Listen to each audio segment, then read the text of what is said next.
I thought Thailand was only beaches. Chapter 1. The country beyond the postcard. Before I came to Thailand, I thought I already knew what it was. Beaches. That was the picture in my mind.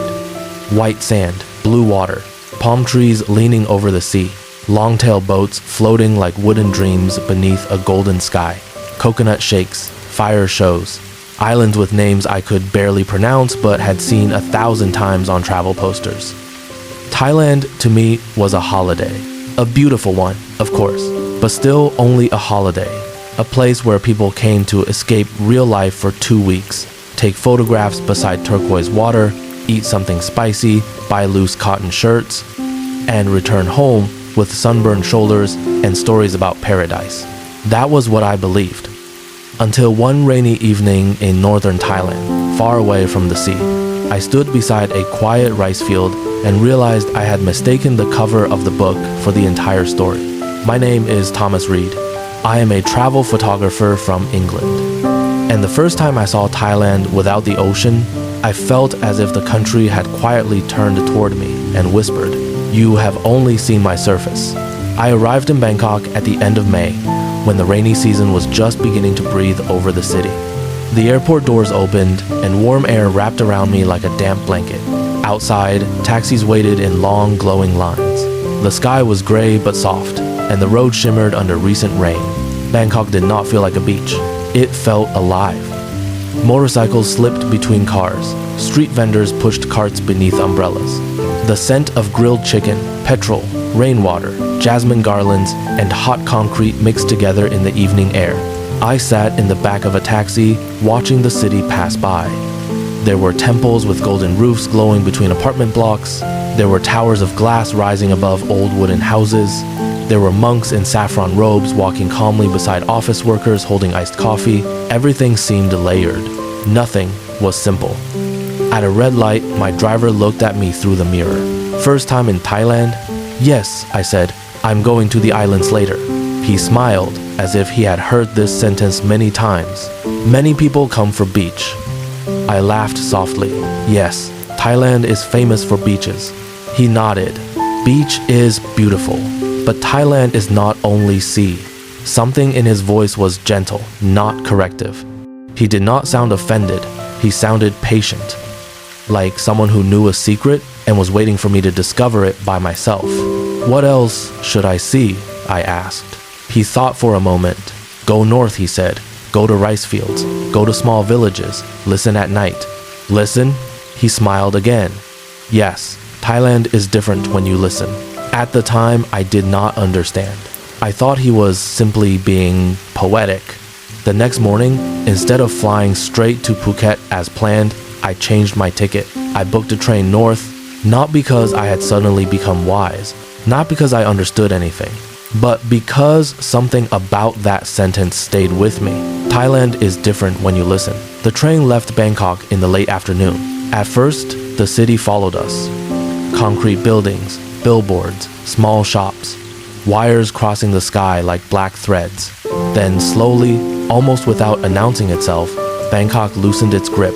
The buildings grew lower, the roads became quieter, the sky opened wider. Rice fields appeared beside the tracks, their young green blades shining beneath clouds heavy with rain. Buffalo stood in shallow water like dark stones. Farmers walked slowly along narrow paths between the fields. Small houses rested on stilts, with laundry moving gently in the wind. I pressed my forehead to the window. This was not the Thailand I had imagined. There was no ocean, no beach bars, no postcard blue water. And yet, there was something deeply beautiful about it. A softer beauty. A beauty that did not ask to be photographed quickly. A beauty that asked you to slow down. By evening, the train carriage grew quiet. A child slept against his grandmother's shoulder. A monk looked out the window without moving.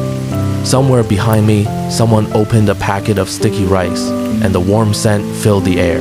Rain began to fall, not heavily, just enough to blur the world outside. Drops slid down the glass, turning rice fields and distant hills into a watercolor painting. I arrived in a small town in Chiang Rai after dark. The platform was nearly empty. The air smelled of wet earth and wood smoke. A few yellow lights glowed beneath metal roofs. Cicadas sang from somewhere beyond the station, their sound rising and falling like a soft electric lullaby. A woman from the guest house was waiting for me with a handwritten sign. "Mr. Thomas?" "Yes." "I'm Molly," she said. "Welcome. Long journey?" "Very long," I smiled. She laughed quietly. "Good. Then tonight you sleep well." Her truck was old but clean. A small Buddha amulet hung from the mirror, swaying gently as we drove through narrow roads. The town disappeared behind us. Soon there were no shops, no traffic lights, no bright signs, only darkness and rain, and the soft sweep of the headlights across trees, fields, and sleeping houses. I opened the window slightly. Cool air entered the truck. It smelled of mud, grass, and something sweet I could not name. "Is the village far?" I asked. "Not far," Molly said, "but at night everything feels farther." We drove in silence for a while. Then she asked, "Why did you come here?" I almost said, "For photographs." But something stopped me. I thought Thailand was mostly beaches, I admitted. I wanted to see something different. Molly smiled without looking away from the road. "Then you came to the right place. The guest house belonged to her family." It stood at the edge of the village, facing a wide rice field that disappeared into darkness. The building was wooden, raised slightly from the ground, with a small veranda and warm lamps glowing beside the doors. Her mother greeted me with a "Y." I returned it awkwardly, pressing my hands together too high, then too low. Molly laughed softly. "Don't worry," she said. "Your heart is polite. Your hands will learn later." That sentence stayed with me. Your heart is polite. Your hands will learn later. Inside my room, there was a mosquito net, a wooden fan, a thin mattress, and a window facing the field. No television, no bright decoration, no luxury. Yet I felt strangely comforted. Outside, rain tapped gently on the roof. Somewhere nearby, frogs began calling to one another. I lay down and listened. For the first time since arriving in Thailand, I understood what the taxi driver had meant. Thailand is different when you listen, because in that quiet village, the country did not perform for me.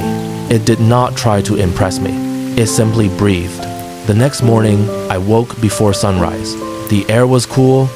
Mist rested over the rice fields like a white blanket. Roosters called from different directions, each one answering another across the village. A dog stretched beneath a wooden house. Smoke rose slowly from an outdoor kitchen. Molly's mother was already awake. She sat beside a charcoal stove, turning small pieces of banana wrapped in sticky rice. The smell was warm and sweet. Molly appeared with 2 cups of coffee. "Good morning," she said. "Good morning. You sleep okay?" "I slept better than I expected." She smiled. Village rain helps. We sat on the veranda together, watching the morning arrive. The sky changed slowly, from deep blue to pale silver. The rice field brightened. Tiny birds moved through the grass.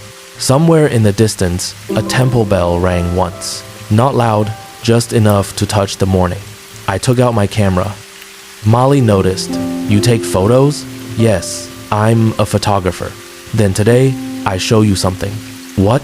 She looked toward the field. "Not beach." And she laughed. After breakfast, we walked along a narrow path between rice paddies. The mud was soft beneath my shoes. Water reflected the sky. Young rice plants stood in neat rows, trembling slightly when the wind passed. An old man was working in the field. His trousers rolled to the knee, his hands deep in the water. Molly called to him in Thai. He looked up and smiled. "This is my uncle," she said. "Uncle Somchai." He raised one muddy hand. "Hello," he said in English. "Hello," I replied. Molly spoke to him again, then turned to me. He asks, "Why you look surprised?" I laughed. "I don't know. I suppose I didn't imagine Thailand like this." She translated. Uncle Somchai listened, then smiled. He said something slowly. Molly looked at me. He says, "Many foreigners see Thailand from the edge." "The edge?" "Yes," she said. "The beach is the edge of the country. Beautiful edge, but still edge."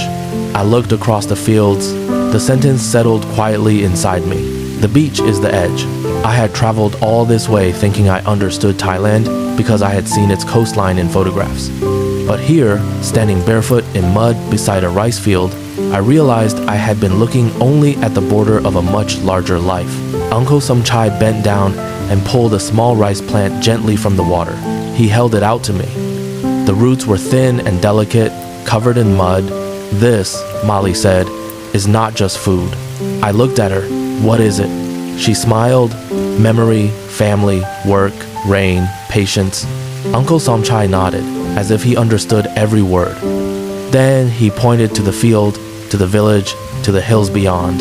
Thailand, he said. Just one word, but it felt heavier than any explanation.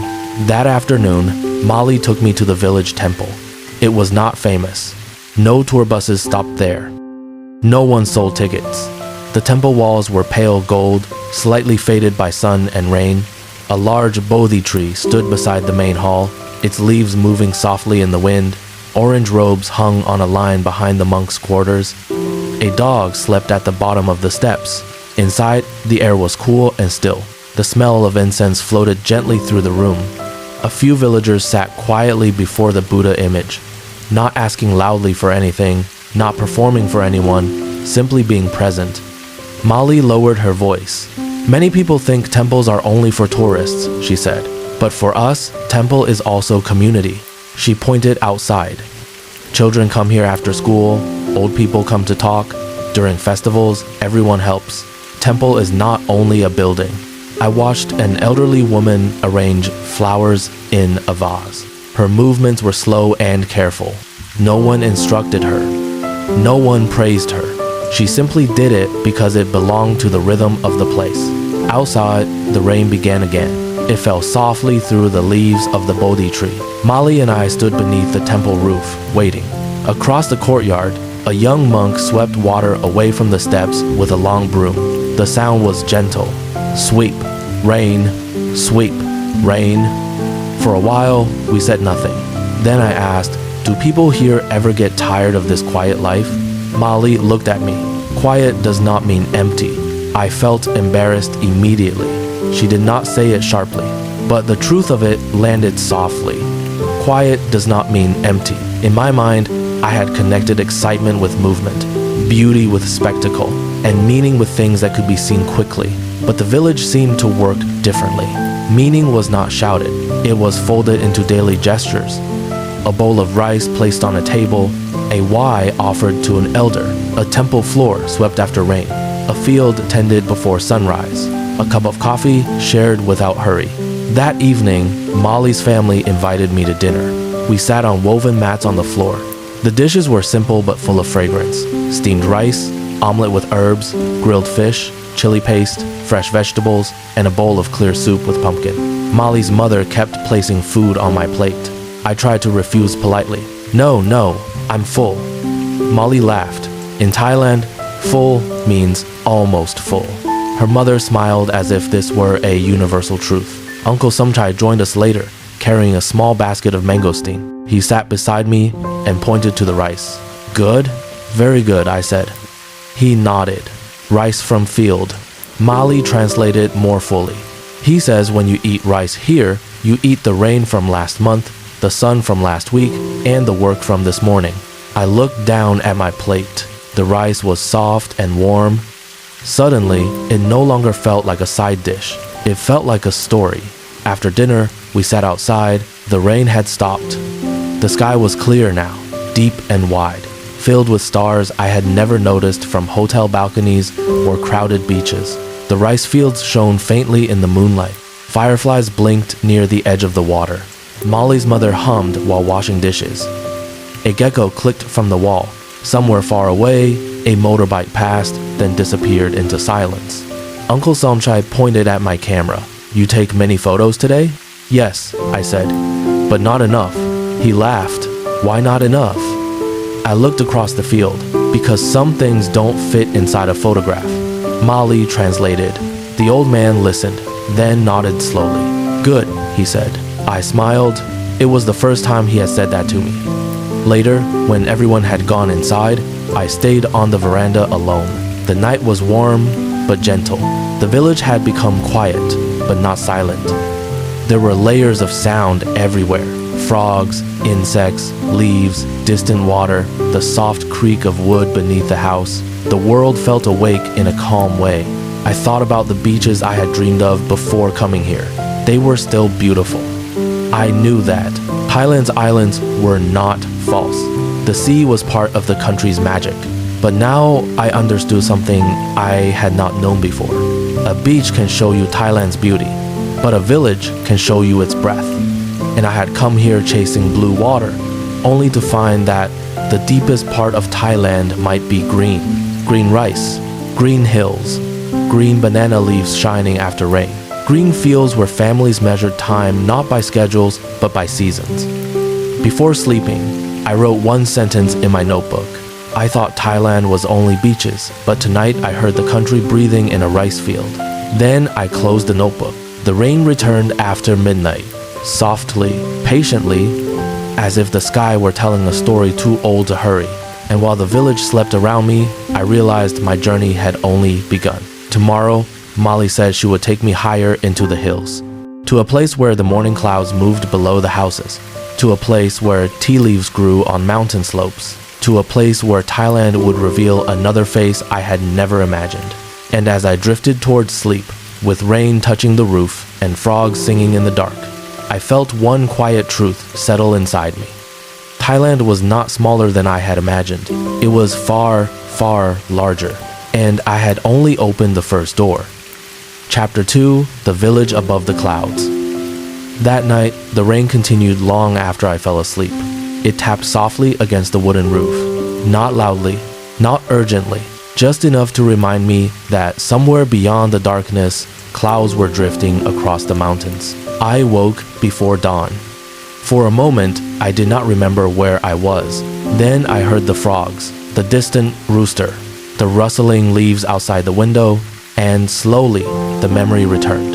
Thailand, not the Thailand from postcards, not the Thailand from travel advertisements, but the Thailand hidden between rice fields and morning mist.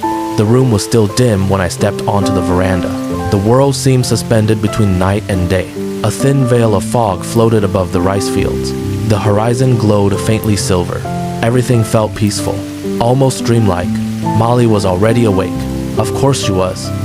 She sat on the steps drinking coffee, wrapped in a light jacket. "Good morning," she said. "Do people here ever sleep?" I asked. She laughed softly. "We sleep, we just wake up early." I sat beside her. For a while, neither of us spoke. The village itself seemed to be waking gradually. A dog wandered across the road. Someone opened a wooden gate. A bicycle rolled quietly past. Smoke began rising from several kitchens. Breakfast was simple: sticky rice, grilled bananas, fresh fruit, and coffee strong enough to wake every sleepy thought hiding inside my head. After we finished eating, Molly stood. "Ready? For what?" "The mountain." I smiled. "The mountain." She nodded. "The Thailand you don't know yet." The truck climbed steadily through winding roads. The village disappeared behind us.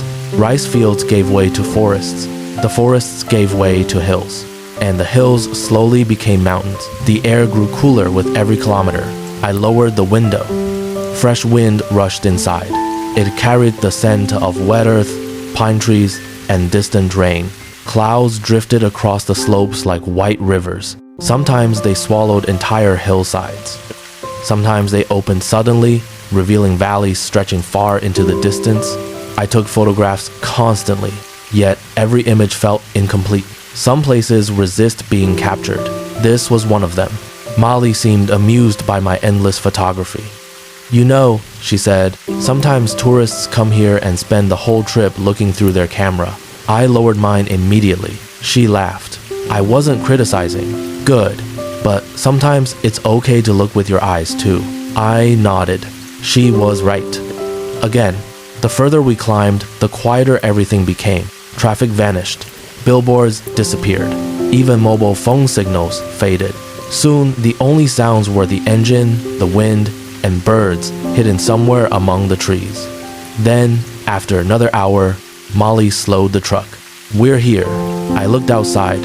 At first, I thought we had driven into the clouds themselves. White mist surrounded everything. Then, slowly, shapes emerged. Wooden houses, tea fields, narrow paths, flower gardens, children walking to school. The entire village seemed to float above the world. I stared in disbelief. People live here? Of course. It feels like a dream. Molly smiled. To them, it's just home. That answer stayed with me. To them, it's just home. Travel often tricks us into believing beautiful places exist solely for visitors. But every breathtaking landscape is somebody's ordinary Tuesday, somebody's backyard, somebody's childhood, somebody's memory. We parked near a small tea plantation. Rows of bright green tea bushes curved gently across the mountainside. Morning mist drifted between them. Workers wearing white hats moved slowly through the fields, collecting leaves by hand. The entire scene looked like a watercolor painting. I raised my camera, then lowered it again. For once, I wanted to experience the moment before photographing it. An elderly woman noticed us approaching. She smiled warmly. Molly greeted her in Thai. The woman laughed and looked at me. What did she say? I asked. Molly grinned. She asked if you were another tourist looking for beaches. I laughed. That's becoming a theme. The woman nodded knowingly. Then she pointed toward the tea fields. Molly translated. She says, many foreigners think Thailand is only islands. The woman spread her arms toward the mountains, then said something else. What now? Molly smiled.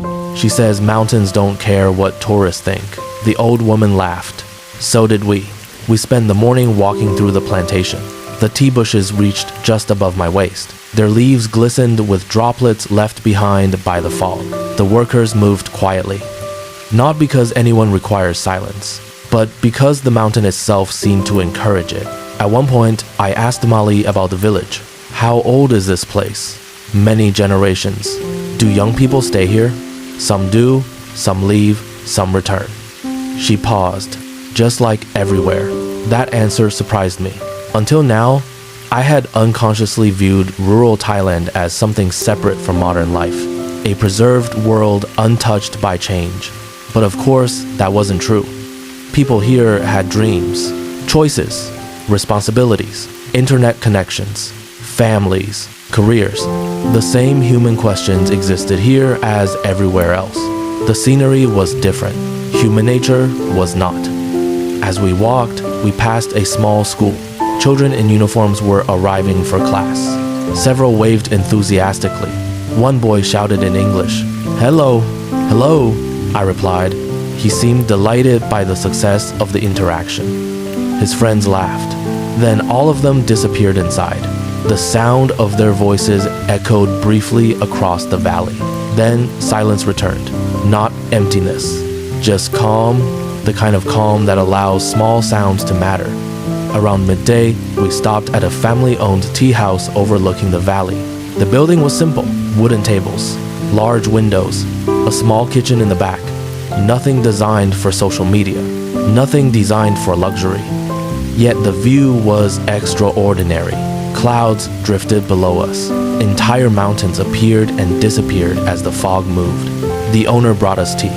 The aroma was delicate, fresh, almost floral. I took a sip. The flavor was unlike any tea I had tasted before. Molly watched my reaction. Good? Very. The owner smiled proudly, then sat down beside us. His English was limited. My Thai was non-existent. Yet, somehow, we still managed a conversation, partly through gestures, partly through laughter, partly through Molly translating. At one point, he asked where I came from. England. He nodded thoughtfully, then pointed toward the valley. First Thailand? Yes. He smiled, then asked another question. What think Thailand before? I hesitated, then answered honestly. Beach. The man burst into laughter. Not mocking laughter, genuine amusement, as if he had heard this answer 1,000 times. Then he pointed toward the tea fields. Now, I looked outside, the mountains, the mist, the quiet village, the tea workers, the children, the clouds floating below us. I smiled. Not beach. The owner laughed even harder, then raised his teacup. Good. For some reason, that simple exchange made me strangely happy. After lunch, Molly suggested we visit a nearby temple. I assumed it would resemble the temple from her village. I was wrong. This temple stood on a ridge overlooking endless mountains. The main building was small, modest, quiet, yet its location felt almost sacred. The clouds moved beneath the temple grounds like a living ocean. The wind carried the scent of pine trees and distant rain. A single bell hung near the entrance. Every few minutes, the breeze would nudge it gently. Its soft tone drifted across the valley. No one rushed. No one spoke loudly. Even visitors seemed to instinctively lower their voices. We sat beneath a tree overlooking the mountains. A monk walked slowly across the courtyard. His orange robes moved softly in the wind. "Can I ask you something?" I said. Molly nodded. "Why do so many places here feel peaceful?" She thought carefully before answering. Finally, she said, "Maybe because people don't always try to fill every silence." The bell rang gently again. Neither of us spoke for several moments. Then I realized she had already answered the question. Later that afternoon, clouds began gathering once more. Gray shadows moved across the mountains. The air smelled of approaching rain. We started driving back toward the village. Halfway down the mountain, Molly stopped suddenly. "Come." "What?" "Just come." We walked a short distance along a narrow path, then emerged onto a viewpoint. The valley stretched endlessly before us. Layers upon layers of mountains faded into blue distance. Clouds drifted between them. Sunlight broke through a gap in the sky. Golden rays spilled across the landscape. The entire valley glowed. Neither of us spoke. There was nothing to improve with words. Eventually, Molly said quietly, "When foreigners think of Thailand, they often think of water." I nodded. "Me too." She pointed toward the horizon. "But Thailand also lives in mountains." Then toward distant fields, and rivers, then forests, and trees, then villages, and people. She smiled. "The beach is beautiful." I laughed. "Yes, but Thailand is bigger than one photograph." I looked at the endless landscape, then remembered all the advertisements I had seen before arriving. Perfect beaches, perfect sunsets, perfect resorts. None of them were wrong, yet they were incomplete, like describing an entire novel using only the first page. That evening, we returned to the village. The rain arrived shortly afterward, heavy this time. Large drops drummed against the roof. The rice fields became silver beneath the storm. Lightning flashed far away beyond the hills. Dinner was warm and comforting.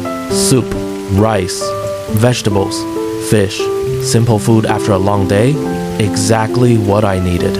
Afterward, Uncle Somchai joined us on the veranda. He listened patiently while Molly translated stories from the mountain village. Eventually, he nodded, then said something in Thai. Molly smiled. He says, "You're beginning to see Thailand." "Beginning?" She laughed.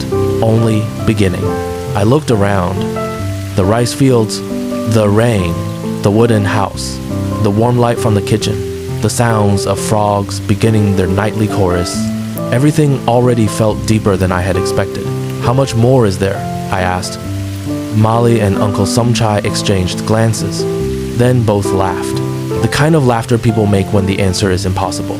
"A lot," she said. Later, alone in my room, I opened my notebook. Rain tapped softly against the roof. The mosquito net moved gently in the breeze. The village had settled into darkness once again. I wrote, "Today I visited a village above the clouds," then paused. That sentence didn't feel sufficient. So I continued. "Before coming to Thailand, I thought beauty lived along the coast. Today I learned beauty can grow on mountain slopes, drift through tea fields, ring softly from temple bells, and arrive hidden inside silence." I closed the notebook. Outside, rain continued falling. Slow, steady, peaceful.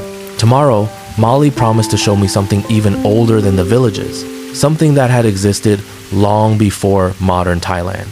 Long before tourism. Long before postcards. A place where history still lived quietly among ancient stones. And as sleep slowly approached, I found myself smiling in the darkness, because for the first time, I wasn't looking for beaches anymore. I was looking for stories. And Thailand seemed to have thousands of them. Chapter 3. The ancient city hidden beyond the forest. The rain finally stopped sometime before dawn, When I woke, the world outside my window felt freshly washed. The rice fields sparkled beneath the morning light. Tiny drops of water clung to every blade of grass. Birds moved through the mist. The village was already awake. Somewhere nearby, a rooster announced another day.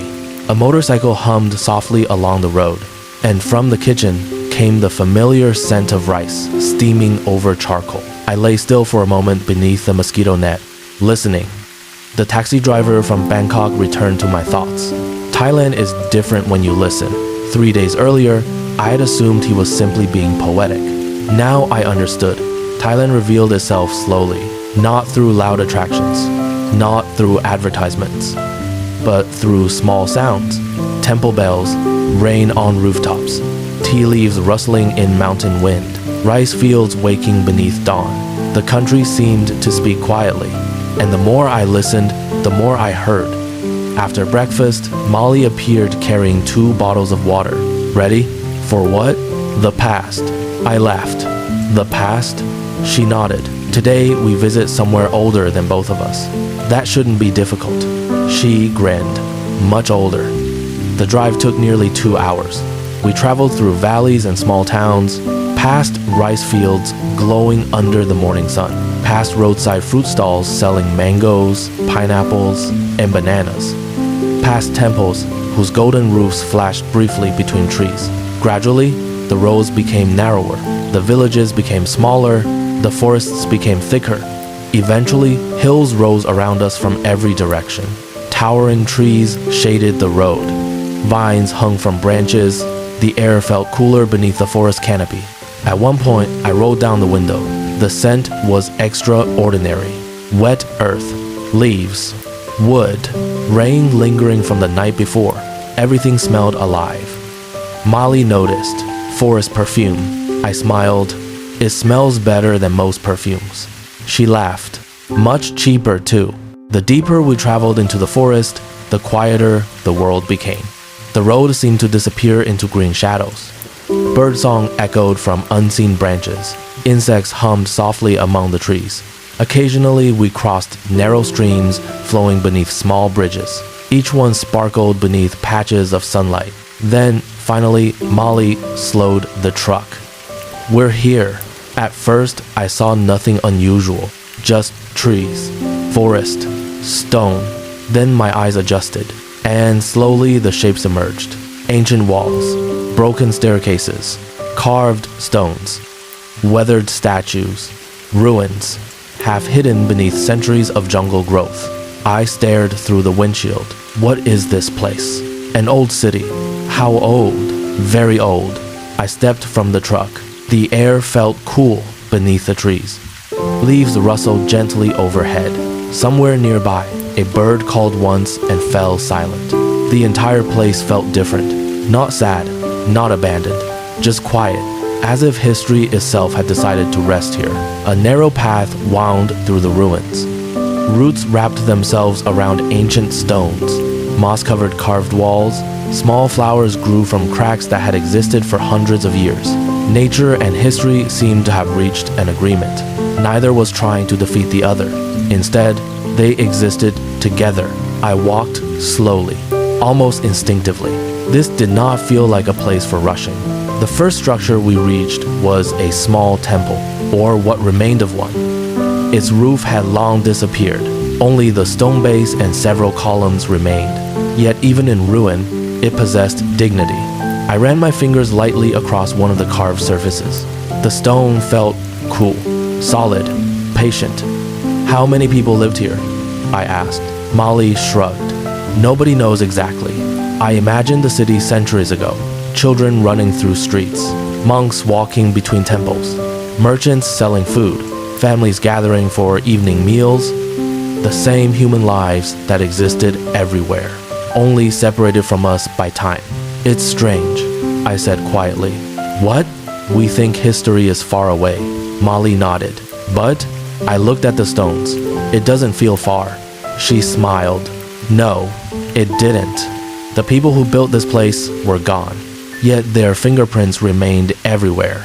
Inside every wall, every carving, every staircase worn smooth by countless feet. History suddenly felt less like dates in a textbook and more like a conversation across generations. As we continued exploring, we encountered an elderly caretaker. He sat beneath a tree near one of the ruins. A straw hat shaded his face. He greeted Molly warmly. They spoke for several minutes. Then she turned to me. He grew up nearby. The caretaker smiled, then spoke slowly in English. You first time here? Yes. He nodded. Many tourists never come. Really? He shrugged. They go island. I laughed. There it was again. The beaches, the islands, the edge of Thailand. The old man seemed amused by my reaction. Then he pointed toward the ruins. These stones older than many countries. I looked around. Ancient walls disappearing into jungle shadows. Trees growing through collapsed structures. Centuries layered together. The caretaker continued. People come Thailand. He spread his arms wide. They see sea. Then he pointed toward the ruins. But Thailand has long memory. Long memory. I liked that phrase. Very much. The path eventually led to the largest structure in the complex. A towering stone jetty rose above the forest canopy. Though damaged by time, it remained magnificent. Birds circled near the top. Sunlight filtered through branches and touched its weathered surface. For several minutes, I simply stood there, looking, listening, feeling. The place carried a kind of quiet power. Not the power of modern skyscrapers. Not the power of wealth. Something older. Something slower. The power of endurance. Molly sat on a nearby stone. What are you thinking? I considered the question carefully, then answered honestly. I thought Thailand was young. She looked surprised. Young? Not literally. But I think many foreigners imagine Thailand mostly through tourism. I paused. Hotels, resorts, beaches. She nodded. I understand. But this place changes everything. The jetty stood silently above us. Its builders had lived centuries before international tourism existed, centuries before social media, centuries before travel influencers and online reviews. Yet somehow their work still remained. Still speaking, still teaching. Without saying a word, around midday, we stopped beneath a large tree to eat lunch. Sticky rice, grilled chicken, fresh fruit, simple food packed by Molly's mother. The forest air remained pleasantly cool. Sunlight danced across the ground through gaps in the leaves. As we ate, I asked a question. Do Thai people learn about places like this in school? Of course. Are they proud of it? Molly smiled. Very. She pointed toward the ruins. This is part of who we are. I nodded slowly. That answer felt important, because before arriving, I had unconsciously viewed Thailand mainly as a destination, a place people visit, a place people consume, a place people photograph. But for millions of Thai people, this was home, not a destination. A story they belonged to, a history they inherited, a culture that existed whether tourists arrived or not. The realization felt obvious, yet somehow profound. Later that afternoon, clouds gathered above the forest. Not storm clouds, just soft afternoon clouds drifting across the sky. The light changed. Everything became golden. The ancient stones glowed warmly beneath the trees. The entire forest seemed suspended in time. At one point, we reached a small pond beside the ruins. Lotus flowers floated on the surface. Dragonflies hovered above the water. The reflection of the old temple shimmered gently beneath the breeze. I raised my camera, then paused. Again, for the third time since arriving in Thailand, I found myself lowering it. Not because the scene wasn't beautiful, because it was, but because some moments deserve your full attention. Not a photograph, not a screen, just presence. Molly noticed. No photo? I smiled. Maybe later. She nodded approvingly. Good. We sat quietly beside the pond. The forest hummed softly around us. A bird landed briefly near the water, then disappeared. Neither of us spoke, and somehow the silence felt complete. On the drive home, the sun began setting behind distant hills. Golden light spilled across rice fields. Farmers walked home after work. Children played beside narrow roads. Smoke rose from cooking fires. Life continued everywhere. Ordinary, beautiful, real. After a while, I turned toward Molly. Can I ask something? Of course. Before I came here, I thought Thailand was mostly beaches. She laughed. I know. I've probably said it 100 times. At least. I smiled. But what do Thai people think foreigners misunderstand most? She considered the question. For several moments, she simply watched the road. Finally, she answered, that Thailand is one thing. I looked at her. What do you mean? The beaches are real. She nodded. The mountains are real. Another nod. The cities are real. Again, the villages are real. She smiled. The history is real. Then she gestured toward the horizon. Thailand is many stories living together. The answer stayed with me long after she finished speaking. Thailand is many stories living together. Not one image. Not one destination. Not one stereotype. Many stories. That evening, Uncle Somchai joined us again after dinner. The now familiar gathering on the veranda felt comforting. The rice fields stretched into darkness. Frogs sang from hidden ponds. Stars slowly appeared overhead. Molly told him about our day. About the ruins, the forest, the caretaker, the ancient city. The old man listened carefully, then nodded. Finally, he looked at me. What learned today? His English seemed slightly stronger every evening. Or perhaps I was simply learning how to listen better. I thought carefully, then answered. I learned Thailand is older than I imagined. He smiled. Good. I continued. I learned history is everywhere. Another nod. And I learned beautiful places don't always need beaches. The old man laughed, then pointed toward the rice field. Tomorrow, no beach again. Everyone laughed, including me. Later, back in my room, I opened my notebook. The rain had not returned. The night felt clear and calm. Moonlight touched the edge of the rice field outside. I wrote, today I walked through an ancient city hidden beneath the forest. Then continued, before arriving in Thailand, I thought its greatest treasures lived along the coast. Now I am beginning to understand that some treasures hide beneath trees, behind mountains, inside temples, and within stories that have survived for centuries. I paused, then added one final sentence. Thailand is not a postcard. It is a library. I closed the notebook. Outside, frogs continued singing beneath the stars. Tomorrow, Molly promised, we would travel somewhere completely different again. Not mountains, not ancient ruins, not rice fields, a city, a place filled with markets, food, and people. A place where another piece of Thailand waited to be discovered. And as I drifted slowly towards sleep, I realized something surprising. I no longer felt disappointed that I hadn't visited a beach yet, because every day was revealing a version of Thailand I had never imagined. And somehow, those unexpected discoveries felt even more beautiful. Chapter 4. The Market That Never Truly Sleeps. The following morning arrived wrapped in golden sunlight. For the first time since I had arrived in northern Thailand, there was no rain. The sky stretched clear and blue above the rice fields. Mist still lingered near the ground, but it quickly dissolved beneath the warmth of the rising sun. I stood on the veranda with a cup of coffee. The familiar sounds of the village surrounded me. Roosters, birds, distant voices. The soft hum of daily life beginning once again, yet something felt different. Perhaps it was me. When I first arrived, I had spent every moment comparing Thailand to the image I carried in my head. Now, that image was slowly disappearing. In its place, a much larger picture was beginning to form, one that included mountains, tea fields, ancient ruins, temples, rice farmers, families, rain, history, and countless stories hidden beneath the surface.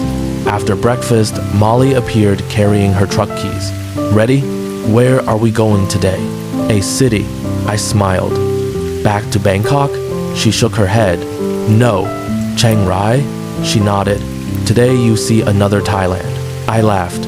How many versions of Thailand are there? Molly opened the truck door. You'll never finish counting. The drive took less than an hour. Gradually, the countryside gave way to suburbs. The roads widened. More motorcycles appeared. Small businesses lined the streets. Schools, Coffee shops, markets, banks, convenience stores, everything felt more familiar, more urban, yet still distinctly Thai. When we entered the city center, traffic became denser. Street vendors appeared on nearly every corner. The scent of grilled meat drifted through the warm air. Bright signs decorated shop fronts. Music played softly from restaurants. People moved in every direction. The energy felt completely different from the village, and yet, somehow, it still felt connected, like another chapter of the same story. Not a separate world, just another layer. "We're not going sightseeing first," Molly announced. "Oh? We're going to the market." "The market?" She smiled. "Trust me." By now, I had learned that trusting Molly was usually a good idea. The market occupied several streets near the center of town. Rows of colorful stalls stretched in every direction. Fresh fruit, vegetables, clothing, flowers, tea, spices, handmade crafts, food, so much food. The moment we entered, my senses became overwhelmed. The air carried dozens of aromas at once. Grilled pork, fresh herbs, coconut, garlic, lemongrass, chili, sweet desserts, hot soup, coffee. Everything blended into a fragrance that somehow worked perfectly together. The sounds were equally vibrant. Conversations, laughter, motorcycles passing nearby, cooking oil sizzling, metal spoons tapping against bowls, vendors greeting customers, children calling to their parents. The market seemed alive in every possible way. I stopped beside a fruit stall, dragon fruit, mangosteen, rambutan, longan, mangoes. Many were completely unfamiliar to me. The vendor noticed my curiosity. She smiled warmly, then offered me a piece of mango. I hesitated. Molly nodded. "It's okay." I accepted. The mango was sweet beyond belief, juicy, rich, perfect. The vendor laughed at my expression. "What did she say?" I asked. Molly translated. "She says your face looks surprised." "It is surprised." The vendor laughed again, then handed me another slice. No charge, no expectation, just kindness. A small gesture, yet one I would remember. As we continued walking, I noticed something interesting. People weren't rushing. The market was busy, very busy, yet nobody seemed stressed. Conversations happened naturally. Customers chatted with vendors. Neighbors stopped to greet one another. People smiled, not because they were performing politeness, but because relationships mattered. I mentioned this observation to Molly. She nodded. The market is not only for shopping. What else is it for? Community. That word again. Community. I had heard it at the village temple. I had seen it in the rice fields. I had felt it in family meals. And now I was seeing it in a crowded city market. Thailand seemed to possess an invisible thread connecting people together. Not perfectly, not always, but noticeably. A few minutes later, we stopped at a noodle stall. Plastic chairs, metal tables. A small kitchen no larger than a bedroom. Yet every seat was occupied. Steam rose from enormous pots. The smell alone made me hungry. Molly greeted the owner. The elderly woman immediately smiled. They clearly knew one another. "How often do you come here?" I asked. "Since I was a child." The owner overheard. She laughed and said something in Thai. Molly translated. She says she has been cooking here longer than you've been alive. I looked at the woman. She certainly might have. The owner pointed toward a bowl. "What do you recommend?" I asked. Molly translated. The woman responded instantly. "No menu?" She already decided. I laughed. That's confidence. A few minutes later, 2 bowls arrived. Rich broth, fresh herbs, noodles, tender meat, crispy garlic. The aroma alone was extraordinary. I took one bite, then another, then another. The owner watched patiently, waiting for my reaction. Finally, I looked up. "That's incredible." The old woman smiled proudly. She didn't need translation. Some compliments are universal. After lunch, we wandered deeper into the market. The afternoon heat settled gently over the city. Fans spun lazily above open-air shops. Ice rattled inside plastic cups of tea. The pace remained steady, relaxed, human. At one point, we stopped near a stall selling handmade baskets. An elderly man sat weaving bamboo strips together. His hands moved with remarkable precision. Each movement looked effortless, yet obviously came from decades of experience. I watched for several minutes. The basket slowly took shape. No machines, no hurry, just skill. Does he sell many? I asked. Enough. Enough? Molly smiled. Sometimes enough is enough. That sentence lingered in my mind. Back home, people often seem trapped in endless pursuit. More money, more success, more speed, more productivity. Yet, throughout Thailand, I kept encountering a different perspective. Not laziness, not lack of ambition, simply balance. The understanding that some things matter beyond constant growth. Family, community, time, meals shared together, conversations, moments, enough. As evening approached, the market transformed. Lights appeared overhead. Food stalls multiplied. Families arrived. Friends gathered. The atmosphere became even more vibrant, yet somehow remained relaxed. The setting sun painted the sky orange and pink. Lanterns glowed beneath shop awnings. The scent of cooking food grew stronger. Everywhere I looked, people were eating, talking, laughing, living. This place never seems to stop, I said. Molly nodded. It changes. What do you mean? The morning market is different. She pointed around us. The evening market is different. Then toward a nearby food section. The night market is different. I laughed. So it's alive all day. Exactly. That explanation felt perfect. The market wasn't simply a location. It was a living organism, changing throughout the day, adapting, breathing, growing, just like the country itself. After sunset, we found a small table near the edge of the market. The lights reflected in puddles left behind by an earlier rain shower. Music drifted through the warm evening air. Families passed by carrying bags of food. Children chased one another between stalls. Nearby, a vendor prepared fresh roti on a hot metal surface. The scent of butter and condensed milk floated toward us. I leaned back in my chair, completely content. Can I tell you something?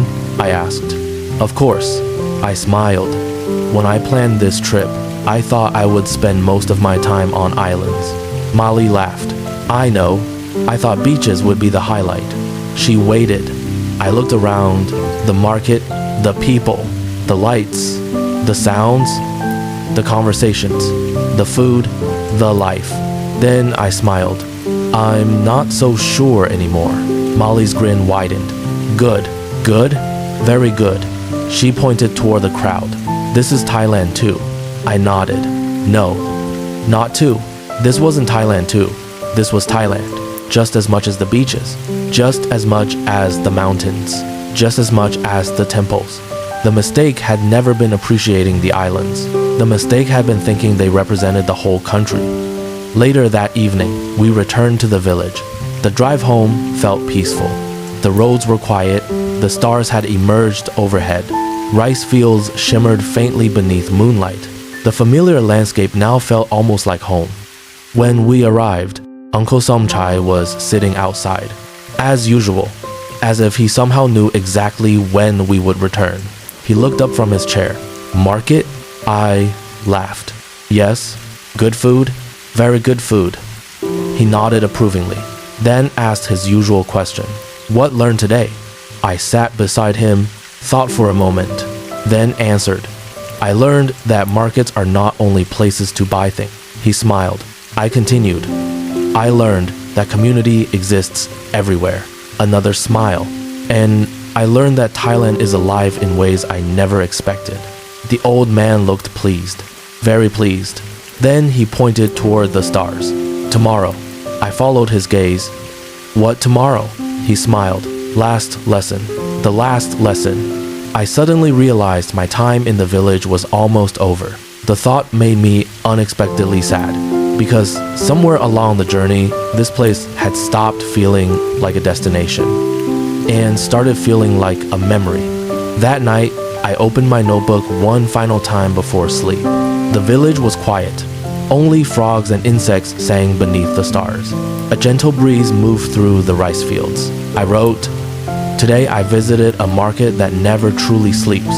Then continued, "Before coming to Thailand, I thought beauty belonged mainly to nature. Today I discovered beauty inside ordinary human life, inside conversations, inside shared meals, inside familiar faces returning to the same market year after year." I paused, then added, "A country is not defined by its attractions. A country is defined by its people." Outside, the night deepened. Tomorrow would be my final day with Molly. My final day in the village. And somehow, I felt certain the most important lesson was still waiting. The lesson that would finally answer the question I had unknowingly carried from the beginning. What is Thailand? Beyond the beaches. As sleep slowly arrived, I listened once more to the sounds outside. The frogs, the wind, the distant rustle of rice fields beneath the stars. And somewhere in the darkness, Thailand seemed to be preparing its final answer. Chapter 5, The Answer, Hidden in the Rice Fields. On my final morning in the village, I woke before sunrise.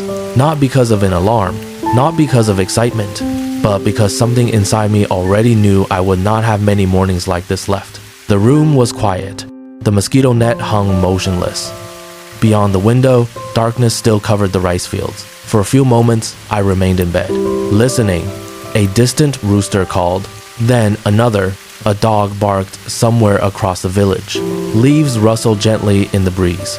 The familiar sounds felt comforting now, like the voice of an old friend. When I first arrived, everything had seemed unfamiliar. Now, somehow, it all felt known. I stepped outside just as the first hint of dawn touched the horizon. The air was cool, fresh. The world seemed suspended between night and day. Mist drifted above the rice fields like pale silk. The sky slowly shifted from black to deep blue, then violet, then silver. The transformation happened so gradually that it was almost impossible to notice. Yet it was happening, just like my understanding of Thailand, not suddenly, not dramatically. Slowly, one conversation at a time, one meal at a time, one story at a time. Molly was already sitting on the veranda, holding a cup of coffee. Of course she was. "You always wake up before me," I said. She laughed. "Maybe, definitely." She handed me a cup. We sat together watching the sunrise begin its quiet work. Neither of us spoke. The silence felt natural, comfortable. The kind of silence that only exists between people who no longer feel the need to fill every moment with words. Eventually, the first rays of sunlight reached the rice fields. The mist began dissolving. Birds appeared. The village slowly awakened. And I realized that I didn't want to leave. Not yet. After breakfast, Molly surprised me. "We're not driving today." "No?" She shook her head. "We're walking." "Where?" She pointed toward the rice fields. "There." I smiled. The final lesson? The final lesson. We followed a narrow path, leading away from the village. The morning air remained cool.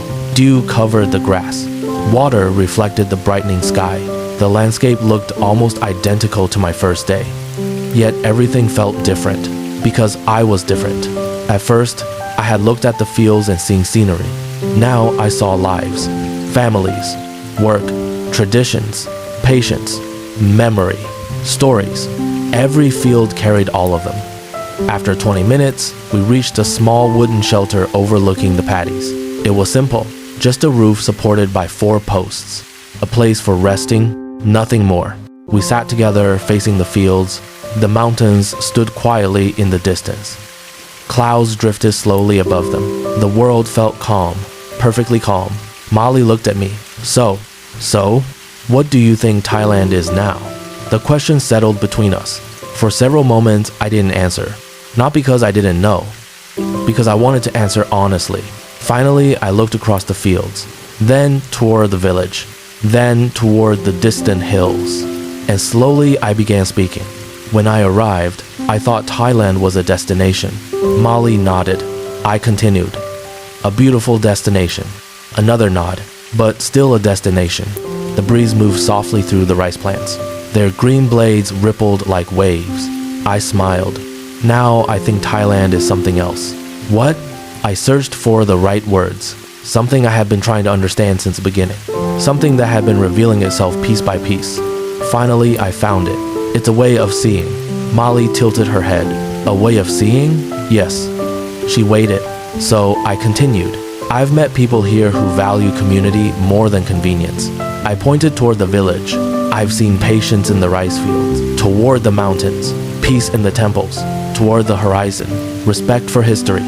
Then I looked at her, and kindness everywhere. Molly smiled, a small smile, the kind that says someone is beginning to understand. We remained at the shelter for a long time. The morning grew warmer. Farmers appeared in the fields.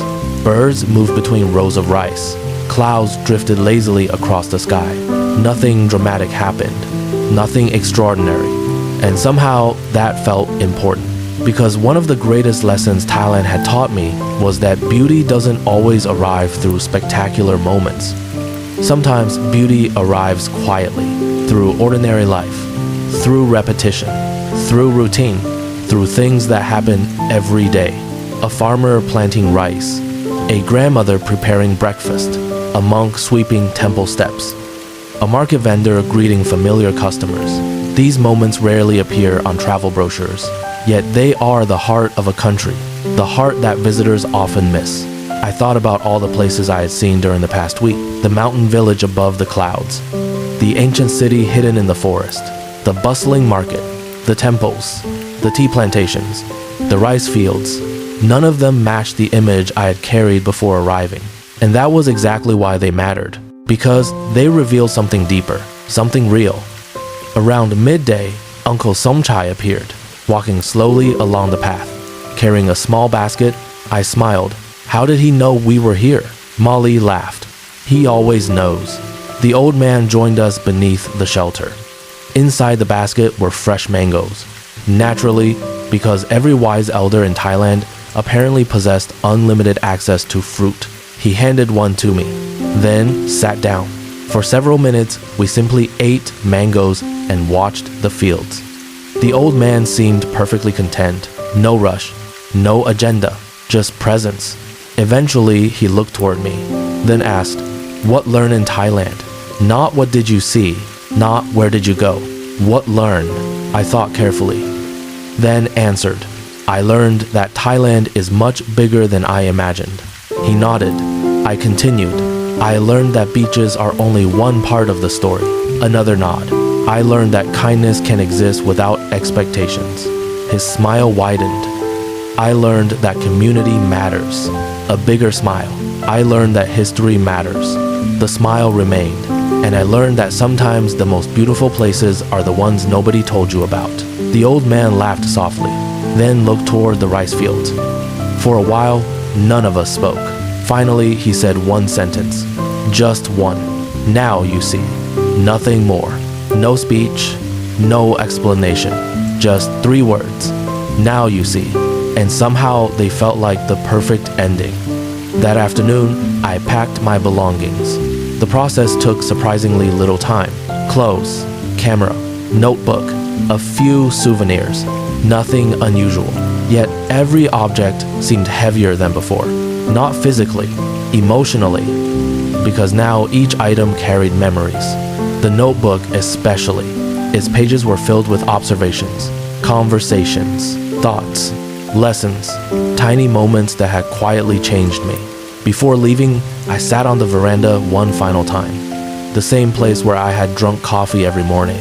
The same place where rain had tapped against the roof at night. The same place where I had listened to frogs singing beneath the stars. Everything looked exactly as it had on my first day. And yet, everything felt different. The rice fields, the village, the people, even the silence. Because understanding changes what we see. When it was finally time to leave, Molly drove me back toward the train station. The journey felt shorter than before, perhaps because I spent most of it looking out the window, trying to absorb every detail, every field, every house, every temple, every mountain. The countryside rolled past slowly, beautifully, quietly. At one point, Molly glanced toward me. You'll come back? I smiled. Definitely. Good. She looked ahead again. Thailand still has many stories. I laughed. I believe you. Many stories. Not one. That phrase returned again, just as it had throughout the trip. Thailand is many stories living together. The beaches are one story. The mountains are another. The villages, the markets, the temples, the forests, the rivers, the people. Together they form something impossible to summarize in a single image, or a single stereotype, or a single destination. At the train station, we stood beside the platform. The train had not arrived yet. The afternoon sun cast long shadows across the tracks. For a moment, neither of us spoke. Then Molly smiled. You know something? What? You never visited the beach. I laughed. She was right. Not once. The entire trip had unfolded without a single island, a single resort, a single sunset over the sea. And somehow, I didn't regret it at all. Not even slightly. I'll save that for next time, I said. She nodded. Good idea. The train whistle echoed in the distance. My ride back to Bangkok was approaching. I picked up my bag, then looked around one final time. At the station, at the hills, at the sky, at my friend. Thank you. Molly smiled. For what? For showing me Thailand. She shook her head. No. I looked confused. No.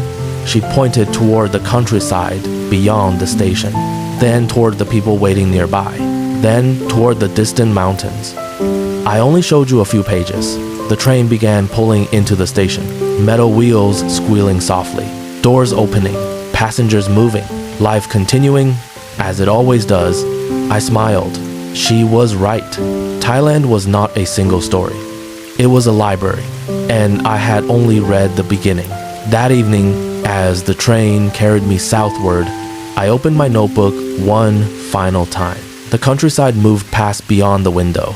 Rice fields, rivers, villages, temples, golden evening light. I turned to the last blank page, then wrote, before coming to Thailand, I thought it was a country of beaches. Now I know it is a country of people, a country of mountains hidden in clouds, ancient cities sleeping beneath forests, markets filled with laughter, temples filled with peace, rice fields filled with patience, and countless acts of kindness that never appear in guidebooks. I paused, then wrote one final sentence, the sentence that had taken an entire journey to understand. The beaches brought me to Thailand, but the people taught me what Thailand truly is. I closed the notebook. Outside, the sun slowly disappeared below the horizon. The sky turned orange, then pink, then deep blue. Night arrived softly, just as it had every evening in the village. And somewhere beyond the darkness, Thailand continued breathing. In rice fields, in mountains, in temples, in markets, in homes, in stories. Waiting patiently for the next traveler who believed they already knew what Thailand was, and waiting to surprise them, just as it had surprised me. The end. New things discovered about Thailand in this story. Thailand is far more than beaches and islands. It includes mountain villages, tea plantations, forests, and rice field communities. Thai temples often serve as community centers, not only religious sites. Rice is deeply connected to family, culture, seasons, and daily life, not simply food. Traditional markets function as social gathering places as much as shopping destinations. Thailand's ancient history extends far beyond modern tourism and remains alive through ruins, traditions, and local communities. Thailand still holds countless stories waiting to be discovered. If you would like to continue this journey together, I hope to see you again in the next story from Thailand Through Eyes. And if there is somewhere in Thailand you wish to visit through story, leave your suggestion below. Perhaps our next journey will begin there.